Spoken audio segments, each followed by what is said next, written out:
The Buddha and his meditation. How and why we meditate. One of the main purposes of listening to the Dhamma is to get a sense of possibilities. We read the life of the Buddha to get a sense of what a human being can do, but all too often his story seems to be off there in Never Never Land, something someone far away in a far distant time was able to do. But to what extent is it relevant to us? To what extent can we make it relevant to what we're doing? It's good to bring that measuring stick up close. What would it be like to have a mind that didn't have any doubts about the deathless? What would it be like to have a mind where there would be no possibility that it would ever be a slave again to sensual desire? What would it be like to be totally free of defilement and suffering? Do those questions interest you?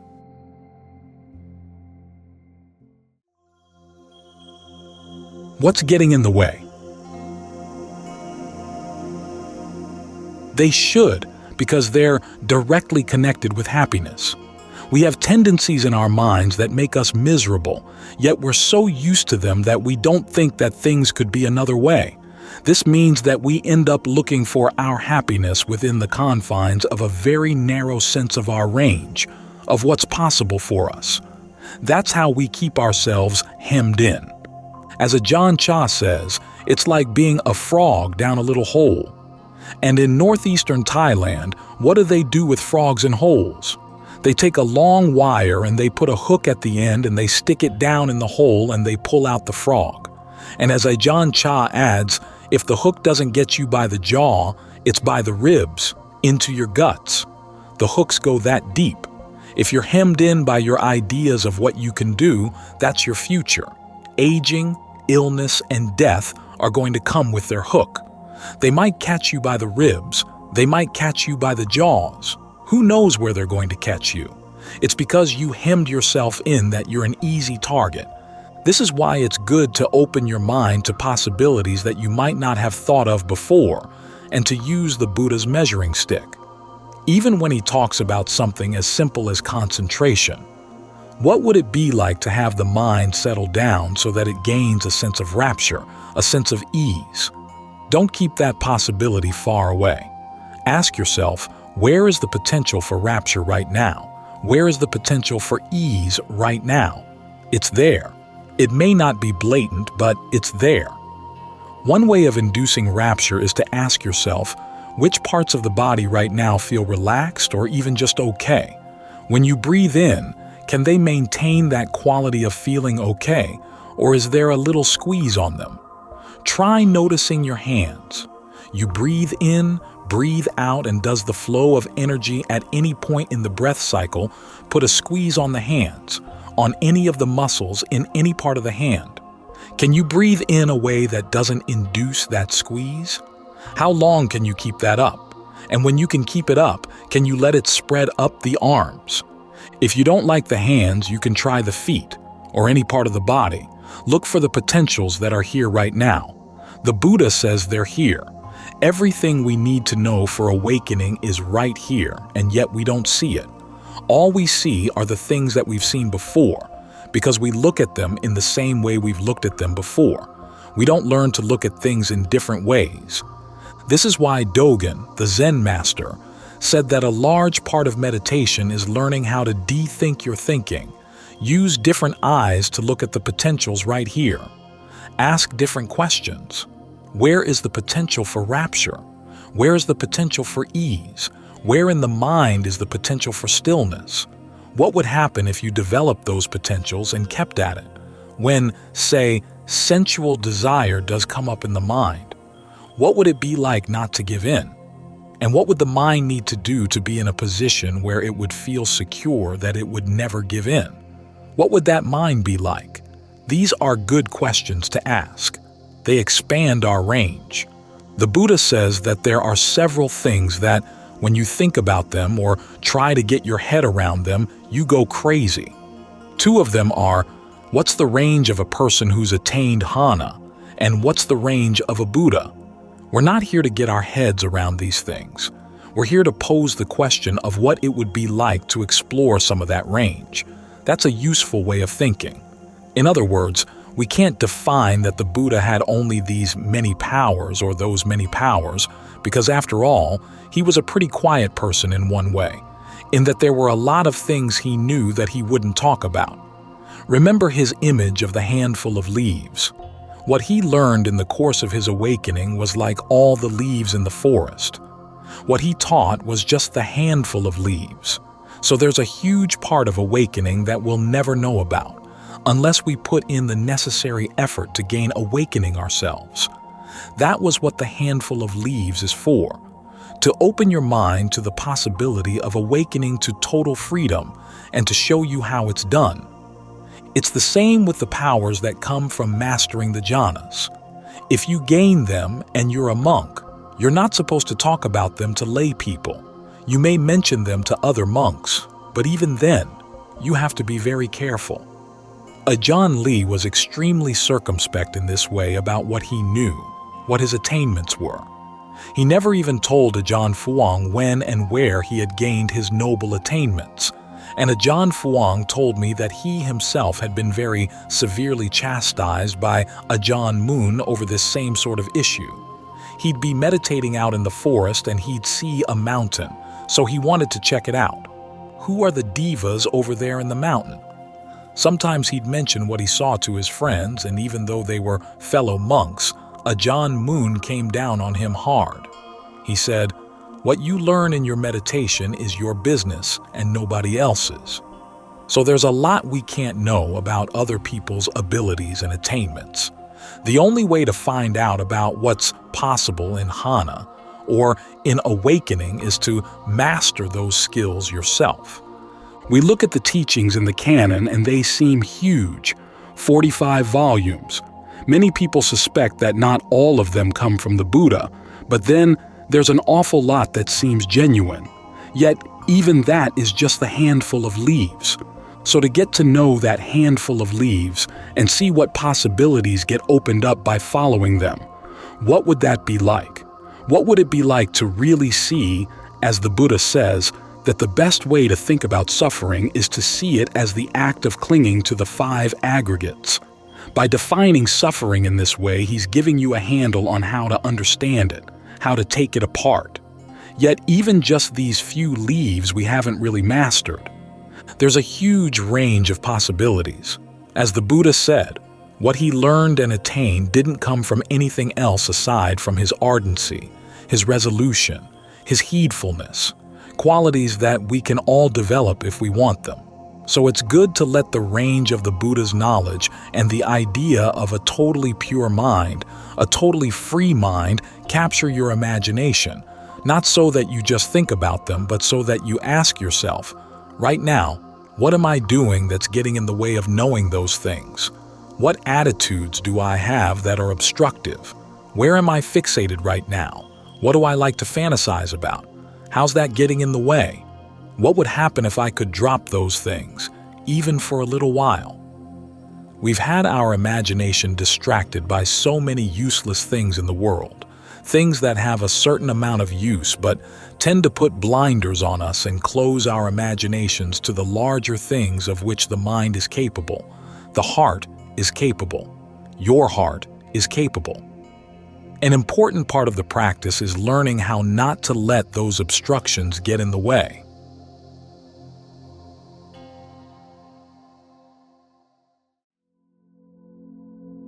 How and why we meditate. We start with thoughts of goodwill to remind ourselves of why we want to meditate. We want to find a happiness that's reliable, that doesn't harm us or anybody else. That's why we spread goodwill both to ourselves and to all beings, to remind ourselves that we're looking for a special kind of happiness. Then when we're clear about why we're doing it, we settle down to business. Here, the business is watching your breath. Take a couple of good, long, deep in and out breaths and notice where you feel the breathing in the body. You feel the passage of air through the nose, but you also feel the rise and fall of the chest, sometimes the rise and fall of the abdomen or the shoulders. Notice where the feeling of breathing is most pronounced. Allow your attention to settle there and keep it there all the way through the in-breath, all the way through the out, and even in the moments between the breaths. As you breathe in, notice if there's any unnecessary tension in that part of the body. It may be that the breath is too long, so that as you get toward the end of the breath, it's beginning to feel uncomfortable. Well, allow the breath to grow shorter. Or if it's too short and you feel like you're not really getting the full energy of the breath, allow it to stretch out a bit. In other words, experiment with the breathing to see what feels best. If you find something that feels good, stick with it. It may feel good for a long time, or it may feel good for just a little while and then not so good anymore. In that case, try changing it again. Try to keep on top of what the body needs. The purpose here is twofold. 1, to get the mind to settle down in the present moment, and 2, to be observant. The breath is one of the few bodily functions that you can actually change consciously, so try to take advantage of that fact, both for the settling down and for the being observant. If the breath feels good and you find it interesting to notice how the way you breathe has an impact on how the body feels, that helps you to stay in the present moment. You start learning about what the breath is doing, and as you learn about the breath, you're going to be able to learn about the mind as well. Because ultimately, the breath is not the problem. The real problem lies in the mind. We all want happiness, and yet we choose to do things that can lead to pain for ourselves or for other people. So there's a disconnect. The question is, where exactly is the disconnect, and why? Sometimes it's because we don't have a clear knowledge of what our intentions are, or it may be because we don't really see the connection between our actions and their results. So, starting with the breath, notice what your intention is. You're here for the sake of happiness. You're here to learn how to train the mind so that it doesn't create a lot of problems.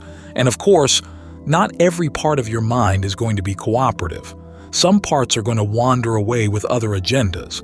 So for the time being, you just let them go. In other words, you don't have to get entangled with them. Just notice that there are other thoughts in the mind, not connected with the breath, but you don't have to follow them. That right there is an important insight.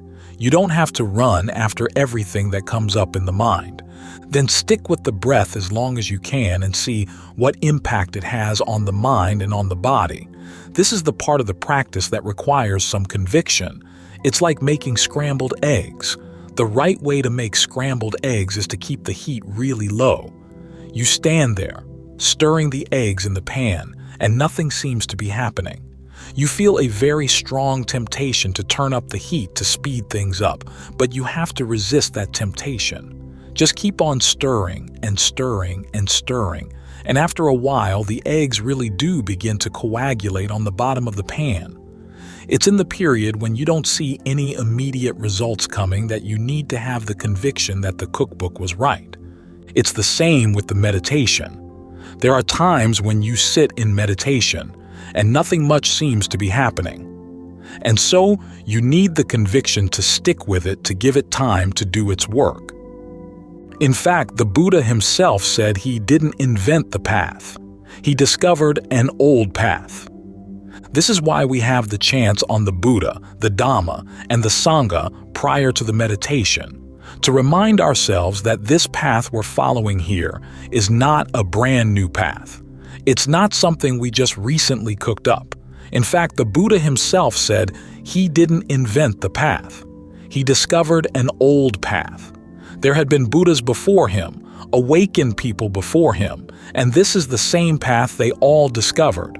We have all of the Buddha's awakened disciples guarantee that, yes, this path does work. So you just stick with it. Part of the mind will complain because, of course, the mind still has its greed, aversion, and delusion. It's not the case that you sit down, close your eyes, and they all go away. They hide out for a while, but they're going to come up again. And they're going to complain. They'd rather do this, think that, go here, go there. Just remind yourself that you've been following greed, aversion, and delusion for who knows how long. They do provide some pleasure, but there's usually a lot of pain that goes along with that pleasure, and they leave you holding the bag. And you've been falling for their tricks again and again and again.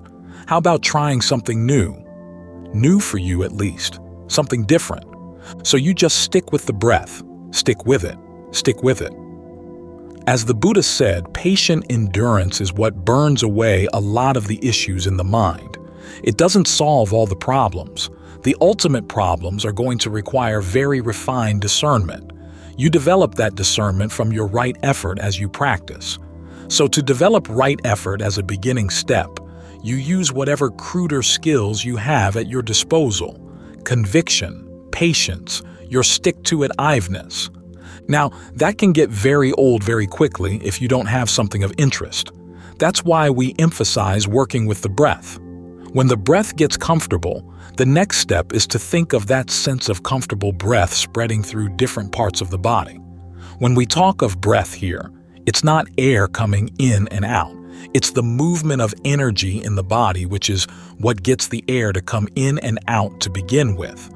Without that energy, nothing would come in and out at all. So notice, when you breathe in, where do you feel the energy flow in the body? If you're really sensitive, you find that it goes throughout every nerve in your body, from the top of the head, down to the feet, down the shoulders, down the arms, all through the torso, deep into the head, all around.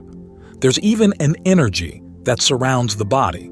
So try to make yourself as sensitive as possible to the energy that's happening right here. If you can't feel it everywhere, focus on the areas where you can feel it, where it's most blatant. Eventually, as your sensitivity develops, you'll notice it in areas where you never sensed it before.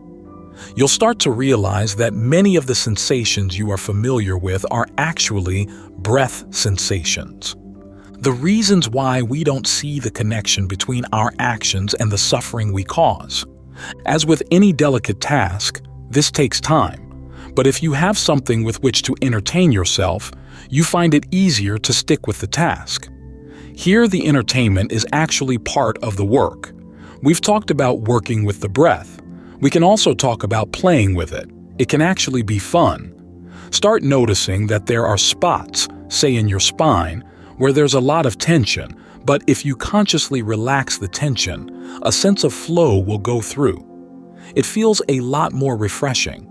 You may find that releasing one spot of tension in the body has a chain reaction effect, so that other areas of tension in the body begin to relax as well.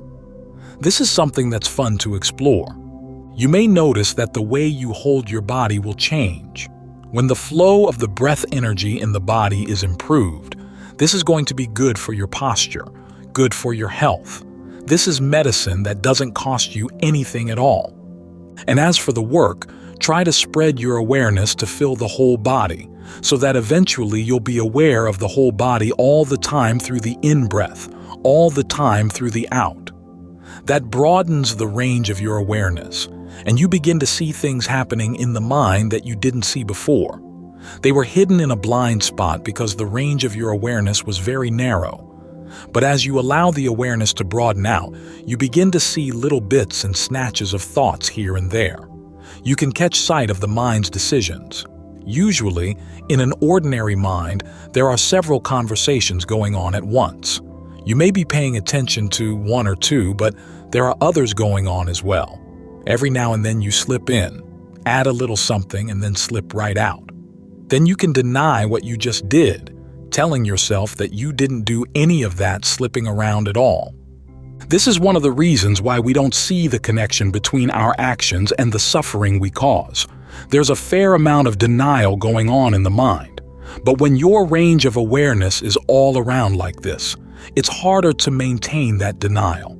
And it's better for you that you don't. You can begin to see what's going on, and you're in a position to do something about it. Some unskillful thoughts in the mind can hang on simply because you're not paying attention to them. When you see them clearly, it's very easy to let them go. There are others, though, that are going to require more work. What the Buddha calls exerting a fabrication or fabricating an exertion. He uses both phrases. What they both mean is that you have to do some conscious work in order to understand why you're stuck on this particular kind of action or kind of thinking. Then you make the effort to provide the mind with an alternative, a more skillful alternative to the way you've been thinking. And it turns out that the way you breathe is very intimately connected with all of this. It's called bodily fabrication. As I said, it's one of the few functions in the body that you can intentionally change. So you work with that and put it to use. Suppose that anger comes up in the mind. One of the first things you can do about it is to notice where in the body is the tension that goes along with the anger. Then try to breathe through it. Think of the breath energy as just dissolving that tension away, allowing it to dissipate out into the air, so you don't have to keep carrying it around, or you don't feel burdened with the need to get it out in your words or your deeds. As you're working with the breath, you also become sensitive to two other kinds of fabrication the Buddha talked about. One is called verbal fabrication, which is the way the mind talks to itself. It directs its thoughts to a particular topic, and then it starts evaluating the topic and deciding what it likes and what it doesn't like, what it wants to do and doesn't want to do with regard to that topic. When you're working with the breath, you're engaging in just that kind of verbal fabrication. You become more conscious of it. You realize that you can change the way you talk to yourself about things, especially when you start getting new perspectives about what's going on in the present moment, as to what's going on in the mind and what's going on in the body. Then there's what the Buddha calls mental fabrication, which are the perceptions, the labels we apply to things, along with feelings, feeling tones of pleasure, pain, and neither pleasure nor pain.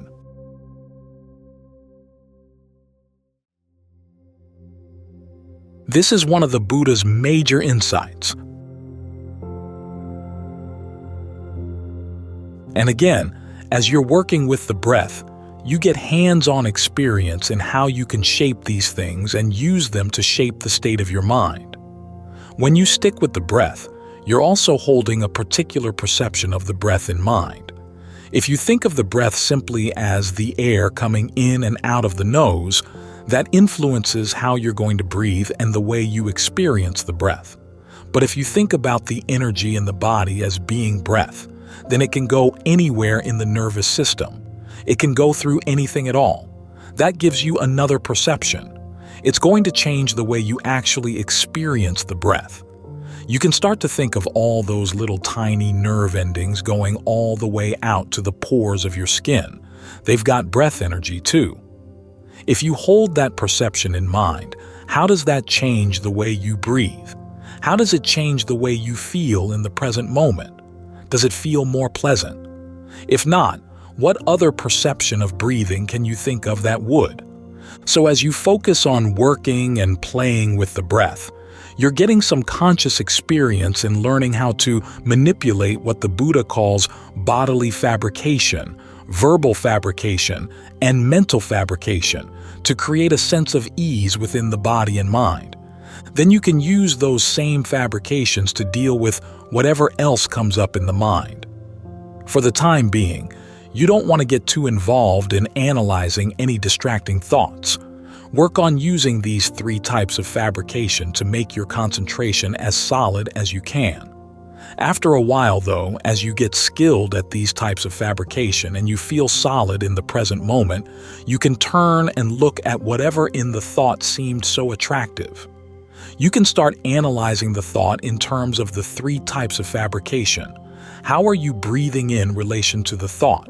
What things are you saying to yourself that give rise, say, to greed or aversion or delusion? What are the perceptions or mental labels lying behind these thoughts? And what kind of feelings surround them? Can you change those things? Fabricate something different so that when an incident comes up in your life that you would normally react to with anger, can you refabricate your reaction? Something that would give rise to lust. Can you refabricate that so that the aversion, the anger, the lust don't hold any appeal? Two things help to cut through that appeal. First, simply having access to a greater sense of well-being as you work with the breath and play with the breath gives the mind sense of hunger, just wanting some action, wanting some entertainment, less of an edge. Second, you see that the way you normally react is optional. It's causing stress that doesn't need to be there. You see that you're creating an awful lot of the situation just by the way you're looking at it. And if it's causing stress, well, why not look at it in a different way? Why not breathe around it in a different way? Perceive it in a different way. Evaluate it in a different way. These are some of the lessons you can learn by working and playing with the breath like this, allowing the mind to become more firmly settled in the present and to see things a lot more clearly. You come to understand this process of how you fabricate your experience, and you can use that understanding to eliminate all the stress that the fabrication creates for the mind. This is one of the Buddha's major insights. Nibbana is something he can't pull out of his heart to show to us. There's an analysis of suffering and stress called dependent co-arising, which describes all the different factors that, based on ignorance, give rise to stress and suffering. Half of them, including the 3 types of fabrication, come prior to sensory contact. Even before you see something or hear something, the mind is already primed to create suffering out of it, if it's operating under the power of ignorance. What we're doing here is learning how to bring knowledge to those processes so that we're no longer priming ourselves for suffering and stress. We're priming ourselves to put an end to it, which is in line with our original intention. We want to be able to see why the actions we do for the sake of happiness end up leading to stress and how we can change those ways so that we can actually act in a way that leads to true happiness. We break things down into very simple components so that we can manage them. We realize that this is a problem we can manage. That's the good news of the Buddha's teachings, that even though we may be causing ourselves stress and suffering, we can put an end to it. If our suffering really were caused by things outside that were beyond our power, then there'd be no hope. Or if it were caused by things we were doing that we couldn't change, there'd be no hope either. But here we're making choices. We're probably not making them all that wisely, but we do have some wisdom. We do have some discernment. It's just a matter of applying it, giving it a foundation here in the present moment, and then really using it to look carefully to see where are we creating unnecessary stress and suffering for ourselves. What can we do to change? It's by using our wisdom and discernment with these basic, immediate things, exercising them with these questions, that they develop and grow. When the mind is well settled and well centered like this, it fosters a sense of well-being. That sense of well-being is important. If, when you're feeling down on yourself and you're already feeling uncomfortable inside, you'll do nothing but criticize yourself, and that can be a dead end. But when the mind feels at ease, with a sense of fullness and well-being here in the present moment, then you can bring up the fact that you've got some habits here that are not all that skillful, and you're in the mood to tell yourself, let's do something about them. The mind is then a lot more willing to listen and to work on the problem. So these are our basic skills. These are our basic components into which we break things down so that we can understand how we can put them back together in a better way. Then the things that we tend to cling to, the habits we tend to fall into over and over again that are leading to suffering and stress, we can take them apart. We can then put everything back together again in a better way that turns into a path that, unlike our normal life, doesn't just keep going around and around and around and around in feedback loops. This is a path that actually goes someplace that's really worth going to. And here again, this is where conviction is important. The state the Buddha described as health, nibbana, is something he can't pull out of his heart to show to us. So we're not in a position where we can wait to accept things only when we know them for sure. We have to bring some conviction to what he says. On the one hand, we have to take his word for it when he talks about the kind of commitment it requires.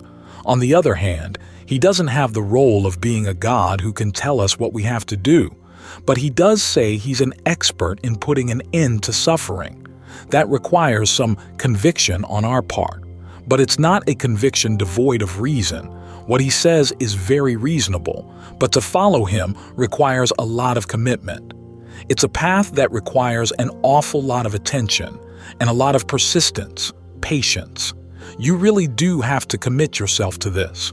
We're working on a big problem, and it takes time and effort to break the big problem down to manageable bits so we can understand, oh, this is why I've been doing this all along, and here's an alternative. So the path does ask a lot, but it offers a lot as well. And if you think of the alternative, just continuing to suffer again and again in your old ways, it makes sense to give this path a sincere and serious try.